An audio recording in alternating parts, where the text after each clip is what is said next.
کروڑوں درود و سلام حضرت محمد صلی اللہ علیہ وآلہ وسلم کی ذات اقدس پر۔ سیڈ رائٹس کے تمام معزز سامعین کو خوش آمدید۔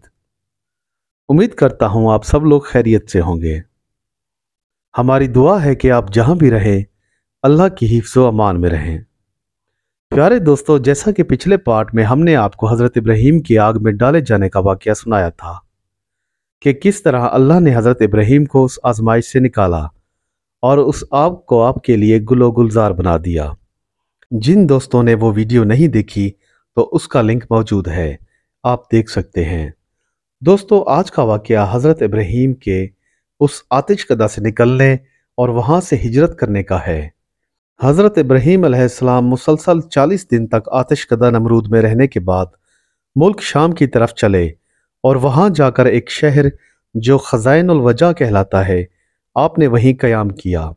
ایک دن آپ نے دیکھا کہ ہزاروں کی تعداد میں آدمی نفیس لباس پہن کر اور بہت تیار ہو کر ایک میدان کی طرف چلے جا رہے ہیں۔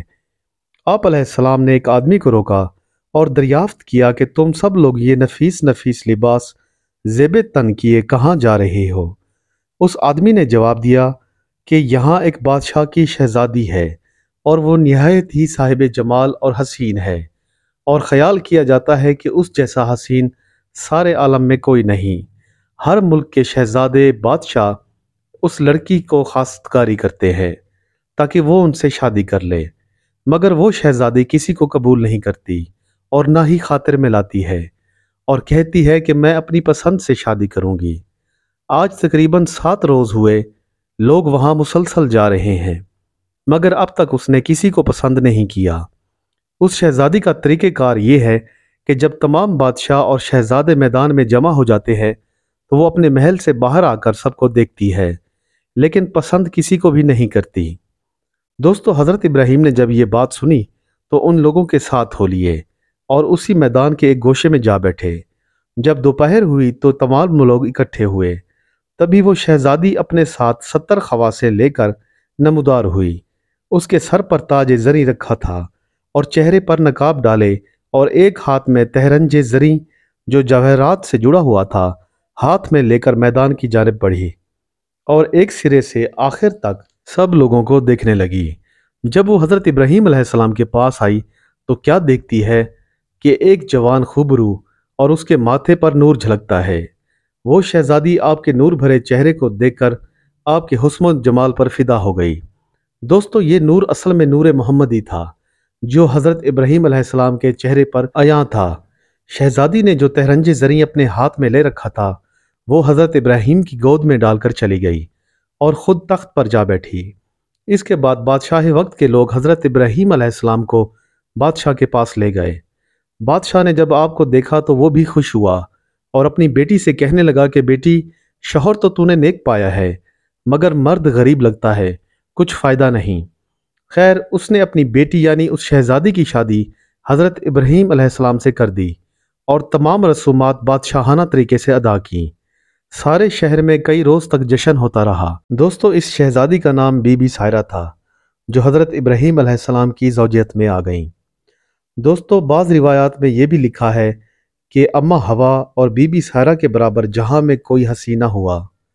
شادی کے چند ماہ بعد ہی حضرت ابراہیم نے ملک شام جانے کا ارادہ کیا تو سائرہ خاتون نے کہا کہ میں بھی آپ کے ساتھ چلوں گی، آپ کے بغیر میری زندگی محال ہے، لہٰذا مجھے بھی لے چلیں۔ حضرت ابراہیم نے بی بی سائرہ سے کہا کہ تمہارا باپ بادشاہ ہے اور تم شہزادی ہو، وہ کبھی بھی تمہیں میرے ساتھ جانے کی اجازت ہرگز نہ دے گا۔ اس پر سائرہ خاتون بولی کہ اگر میرے باپ نے اجازت دے دی تو فابہا، نہیں تو پھر بھی میں تمہارے ساتھ ہی چلوں گی۔ خیر، سائرہ خاتون کے باپ نے اجازت دے دی۔ حضرت ابراہیم علیہ السلام بی بی سائرہ کو لے کر اللہ کے حکم سے چل پڑے۔ ایک منزل پر جا کر آپ کو چند لوگ ملے۔ ان لوگوں نے آپ کو بتایا کہ مصر کا بادشاہ بہت ظالم ہے اور عورتوں کی خواہش بھی شدید رکھتا ہے اور بہت جلد ان کی طرف مائل ہوتا ہے۔ اس کے 10 آدمی ہر راستے پر متعین رہتے ہیں۔ جو کوئی بھی مال اسباب وہاں سے لے کر مصر کی طرف سے گزرتا ہے تو وہ اس کو پکڑ لیتے ہیں اور ان سے محصول لے لیتے ہیں، اور اگر کوئی سوداگر اپنی عورت کو لے کر گزرے تو وہ بھی اس سے چھین کر بادشاہ کے حضور پیش کرتے ہیں۔